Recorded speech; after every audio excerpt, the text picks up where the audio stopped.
Another piece of news we got here this evening of Friday. We got here Jada Toys, the company that for us Transformer fans, we're familiar with their Nano series, those little micro one by, I guess we could call them 93 scale micro machine kind of die cast Transformers. We have the Hollywood Rides line of all the G1 stuff that we're going to be getting. But lo and behold, it looks like we're going to be getting another wave of their Metals diecast Metalfigs line. Now, back in 2008, we had a release of two of these of the Transformer nature of Optimus Prime and Bumblebee based off of their Transformers The Last Night designs. If you're a collector of metal toys, it was M407 and M408. These were the two release numbers of them. And again, it was, they're these 4-inch figures, not really articulated at all. And they're just kind of in a static pose, and they're die-cast figures. And this is something that the metal die-cast metal figs line is that it's between 2.5 inches, 4 inches, 6 inches, and 6.5, depending on the characters. And they even do their nano figures, which are like the minifigs and stuff. It's it's decent stuff, not the craziest of quality, but I appreciate what Jada does because it is a cheaper alternative to some of the more other expensive die-cast figures that are out there on the market. Now, that being said, Jada did a teaser today on their Instagram of two more additions to their 4-inch Metalfigs line. And it is that of, from what we could tell, a Generation 1 Optimus Prime and a Generation 1 Bumblebee. Now, this is pretty cool. Does this mean we'll be getting more is hard to indicate because when they did the first run of the Last Night ones, they just did Optimus and Bumblebee and that was it. Maybe there wasn't much success in it. And they decided not to move forward. I know I've bought some of their stuff in the past from the Metalfigs line. I have a lot of their Street Fighter stuff. I have some of their Marvel stuff, and some of their this and that of their DC stuff. And I know that the Street Fighter stuff was successful because they kept making more of it. They did alternate color schemes and stuff like that. Where some of their other stuff, like some of their Marvel stuff, it kind of was like one and dones.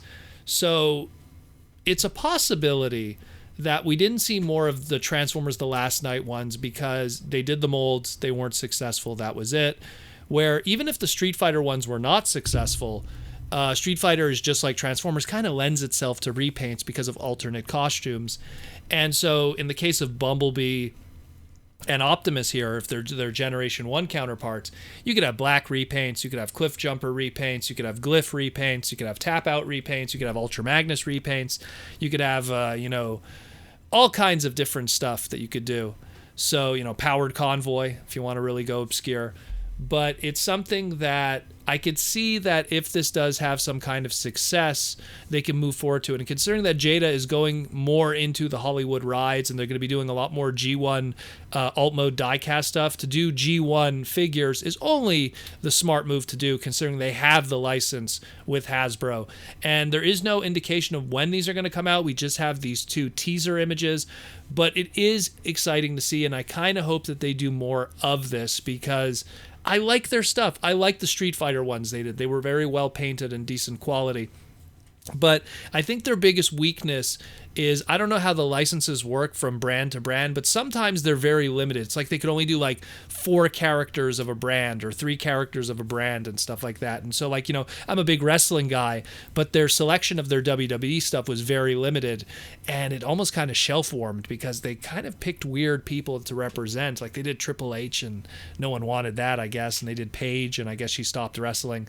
So it's the same thing here where, Optimus and a Bumblebee diecast Generation 1, they'll always sell. So that's kind of the safe bet. But who will they do afterwards? Will we see a Soundwave? Will we see a Megatron or a Starscream? The safer bets to do Generation 1. You want to do with the 7. The Optimus, the Bumblebee, Megatron, Starscream, Soundwave, Grimlock, and Devastator. Those are the 7. Those are always the 7, the safest bets when you're doing Generation 1 product for the mainstream audience. And considering that the Jada line also has larger scales, the first 6 that I mentioned could go in the 4-inch scale, and if they want, they could put the Devastator in their 6.5-inch scale or higher. just like what they did Stay Puft Marshmallow Man with Ghostbusters and the Hulkbuster for Iron Man.